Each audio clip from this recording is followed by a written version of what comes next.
वहां पे वो बदलाव किए गए हैं। 1976 में इंदिरा गांधी जी ने वहां पे मूल बदलाव किए कि India is a socialist and secular country, ये शब्द डाला गया है। तब से लेके हमारा देश सेक्युलर बन चुका है, और जैसे ही हमारा देश सेक्युलर बन चुका है तो आर्टिकल 28 ये कहता है कि कोई अल्पसंख्यक समुदाय मदरसा और मस्जिद का निर्माण कर सकता है, मदरसा में उनका कुरान पढ़ा सकता है, कॉन्वेंट में उनका बाइबल पढ़ाया जा सकता है। लेकिन आर्टिकल 30 ये कहता है कि बहुसंख्य हिंदू समाज है वो अपनी धार्मिक दृष्टिकोण से पाठशाला में अपनी पाठ्यक्रम नहीं बना सकता है, वह शिक्षा नहीं दे सकता है, क्योंकि देश सेकुलर है। 28 को ये छेद दिया जा रहा है। तो ये मूलभूत बात है कि धार्मिक अधिकारों की मांग आर्टिकल 25 करता है, समानता की बात आर्टिकल 19 करता है, लेकिन यहाँ पे समानता कहाँ है? मंदिर मस्जिद का अगर आप बात देखते हैं यहाँ पे, तो किसी भी मंदिर मस्जिद और मदरसा का टेकओवर नहीं किया गया, अधिग्रहण नहीं किया गया है। मंदिरों का क्यों किया जा रहा है? छत्तीसगढ़ में मंदिरों की सुरक्षा, सुव्यवस्था और प्रबंधन को मजबूत करने के उद्देश्य से मंदिर महासंघ छत्तीसगढ़ का गठन किया गया है। महासंघ का मुख्य उद्देश्य प्रदेश के मंदिरों को संगठित कर उन्हें धार्मिक, सांस्कृतिक और प्रशासनिक रूप से सशक्त बनाना है। संगठन का लक्ष्य मंदिर न्यासियों और पुजारियों को एक साझा मंच पर लाकर मंदिरों को सनातन धर्म के प्रचार प्रसार का केंद्र बनाना है। महासंघ के राष्ट्रीय संयोजक सोनील गनगटे ने बताया कि महाराष्ट्र, गोवा, कर्नाटक और छत्तीसगढ़ समेत कई राज्यों के 17,000 से अधिक मंदिर न्यासी और पुजारी इस संगठन से जुड़ चुके हैं। मंदिर सनातन धर्म प्रचार के केंद्र बने और पूरे देश भर में राम मंदिर तो झांकी है, मथुरा काशी बाकी है, इसके साथ साथ 4.5 लाख मंदिर अलग अलग स्टेट गवर्नमेंट है या केंद्र सरकार है इनके नियंत्रण में है, वो मुक्त किया जाए। इस उद्देश्य से मंदिर महासंघ छत्तीसगढ़ कार्य करेगा और यही उद्घोषणा करने के लिए यहाँ पे हम आए हुए थे। आज ये प्रेस वार्ता हुई। वक्फ बोर्ड के माध्यम से हजारों एकड़ जमीन वक्फ बोर्ड के नियंत्रण में अलग अलग राज्यों में है। कई जगह पे जो निजी मंदिरों की जमीनें उसको हड़पा गया हुआ है, तो उसके विरोध में छत्तीसगढ़ में भी एक एंटी लैंड ग्रैबिंग एक्ट कानून बने। मंदिरों का जो जमीनें पे आ रहा है धान है वो सरकार खरीदे और स्टैंप ड्यूटी और मुद्रांक शुल्क रहित हो। ऐसे अलग अलग विषयों पे हम यहाँ पे काम करने वाले हैं। अक्षय तृतीया के दिन से मंदिर महासंघ छत्तीसगढ़ पूरे प्रदेश में काम करना शुरू कर देगा और मंदिरों ने भी इसमें एकत्रित आना चाहिए। मैं मंदिरों को, मंदिर न्यासियों को, मंदिर पुरोहित पुजारी, इनको आह्वान करता हूं कि आप मंदिर महासंघ छत्तीसगढ़ से जुड़िए और मंदिर संस्कृति की रक्षा के लिए आगे आइए। छत्तीसगढ़ हो या महाराष्ट्र हो, बहुत सारे जगह पे मठ मंदिरों की बहुत सारी जमीनों है, सैकड़ों एकड़ जमीनें मंदिरों की है जिसके ऊपर एनक्रोचमेंट हुआ है, अवैध रूप से नियंत्रण कब्जा हुआ है, बेची गई है, हस्तांतरित की गई है। वास्तविक रूप में 1950 का जो चैरिटी एक्ट जो है उसके अनुसार मंदिर की जमीन बेची नहीं जा सकती है, अवैध रूप से नियंत्रण या कब्जा नहीं किया जा सकता है। इस विषय पे मंदिर महासंघ काम करेगा कि मंदिरों की जमीनें हड़पी जाती है, करोड़ों रुपए की जमीन रहती है, लेकिन इसके बारे में कानून नहीं है। तो छत्तीसगढ़ राज्य में भी जो मठ मंदिरों की जमीन है जो अवैध रूप से कब्जा किया हुआ है या फिर बेची गई है, इस विरोध में छत्तीसगढ़ सरकार एक anti land grabbing act Gujarat जैसा यहाँ पे लाए, ये भी मांग आपके माध्यम से हम यहाँ पे कर रहे हैं। रायपुर जिला संयोजक मदन मोहन उपाध्याय ने बताया कि महासंघ प्रदेश भर में जमीनी स्तर पर संपर्क अभियान चला रहा है। इसके तहत मंदिर न्यासियों और पुजारियों से मुलाकात कर संगठन को मजबूत किया जा रहा है। तो अगर अलग अलग रहेंगे मंदिर तो उनकी व्यवस्था और उनको जो दिक्कतें हो रही है वो अकेले सॉल्व कर पाना संभव नहीं है।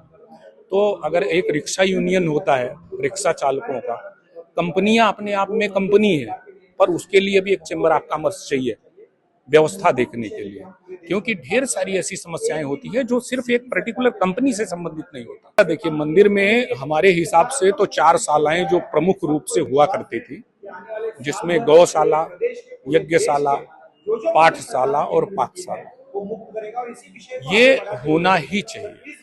मंदिर हमारे प्रचार प्रसार केंद्र थे, संगठन होने के केंद्र थे, जो आज शायद वो व्यवस्था नहीं हो पा रही है। क्यों? क्योंकि वहां पे न गौशाला है, न पाठशाला है, गुरुकुल चल नहीं रहे हैं। भी एक समय था कि जब टोटल 7,32,000 गुरुकुल और कुल 7,50,000 गांव थे, मतलब हर गांव में एक गुरुकुल हुआ करता था जिसकी व्यवस्था मठ मंदिरों के माध्यम से ही की जाती थी। तो यदि वो पुनः स्थापित कर लिया जाए तो मुझे लगता है कि जब तक एक बार लोगों में संस्कार नहीं डाला जाएगा वो संभव नहीं है। तो अगर हम हिंदू राष्ट्र की बात करते हैं, राम राज्य की बात करते हैं, तो पहले उसमें रहने वाले तैयार करने पड़ेंगे। बिना संस्कार के कुछ नहीं हो सकता और संस्कार का काम बिना मंदिर को आगे आए संभव ही नहीं। महासंघ ने मंदिरों और मठों की भूमि पर हो रहे अवैध कब्जों, बिक्री और हस्तांतरण को गंभीर समस्या बताया है। इस संबंध में सरकार से सख्त एंटी लैंडिंग ग्रैबिंग एक्ट लागू करने की मांग की गई है ताकि मंदिरों की संपत्तियों की सुरक्षा सुनिश्चित की जा सके। इसके अलावा दान में दी गई भूमि पर लगाए जाने वाले शुल्क को समाप्त करने की भी मांग उठाई गई है। इसी कारण ही बनाया जा रहा है कि आपसी समन्वय में हमको मंदिर का विकास और विस्तार करना है, हर मंदिरों का विकास और विस्तार करना है और सनातन धर्म का मेन केंद्र बिंदु बनाना है, क्योंकि हर क्षेत्र में एक बड़ा मंदिर तो है ही है और उस मंदिर को हमको केंद्र बिंदु बना करके हर सनातनियों को जोड़ना है। क्योंकि आज आप देख रहे होंगे कि संध्या आरती जब होती है ना, तो वहां पर कोई संध्या आरती खड़े होने वाला नहीं रहता, जिसके कारण मशीनों से घंटी घड़ियाल बजते हैं। तो कम से कम संध्या आरती में सनातनी जुड़े तो हमारे धर्म का प्रचार प्रसार हो और जो सनातनी वो उनका लगाव हो, क्योंकि आज की जो पीढ़ी है वो अपने धर्म से भी अलग होती जा रही है, दूर होती जा रही है, क्योंकि उनको उनसे जुड़ाव नहीं है, अपने देवी देवताओं से जुड़ाव नहीं है, केवल रील और वीडियो बनाने में ही वो व्यस्त है। तो वो सब चीज को लेकर के, हमारे धर्म के प्रचार प्रसार को लेकर के हम ये महासंघ को बनाए हैं, जिसमें समस्त सनातनियों को जोड़ेंगे और जोड़ करके, जिस प्रकार से अभी मदन मोहन जी ने भी बताया कि पाकशाला, पाठशाला, गौशाला और गुरुकुल है ना, ये सबका निर्माण हर मंदिर में जहां जैसी व्यवस्था उस हिसाब से उस कार्य को वहां पे किया जाएगा। यह मंदिर महासंघ इसमें लगा हुआ है, जिसमें सभी संत समाज भी बढ़ चढ़ के हिस्सा ले रहा है, पुरोहित संघ भी बढ़ चढ़ के इसमें हिस्सा ले रहे हैं। हम तो ऐसा है कि मानदेय की भी मांग करेंगे सरकार से, है ना, कि जो पुरोहित संघ है, पुरोहितों को यदि जिस प्रकार से वो मंदिर को अधिग्रहण भी कर रही है, तो मदरसे में मौलवी लोग को आप देखेंगे 80-80 हजार, 85-85 हजार वेतन मिलता है। तो जब उनको मिलता है तो इनको क्या आप 10 हजार भी नहीं दे सकते, 8 हजार भी नहीं दे सक रहे हैं, और मंदिर को अधिग्रहण करके उनके पैसे को आप दूसरी जगह पे प्रयोग कर रहे हैं। जिस प्रकार से हमने पहले भी बताया था, अभी प्रेस कॉन्फ्रेंस में बताया कि 3,400 करोड़ रुपए अल्पसंख्यक आयोग को केंद्र सरकार ने दिया।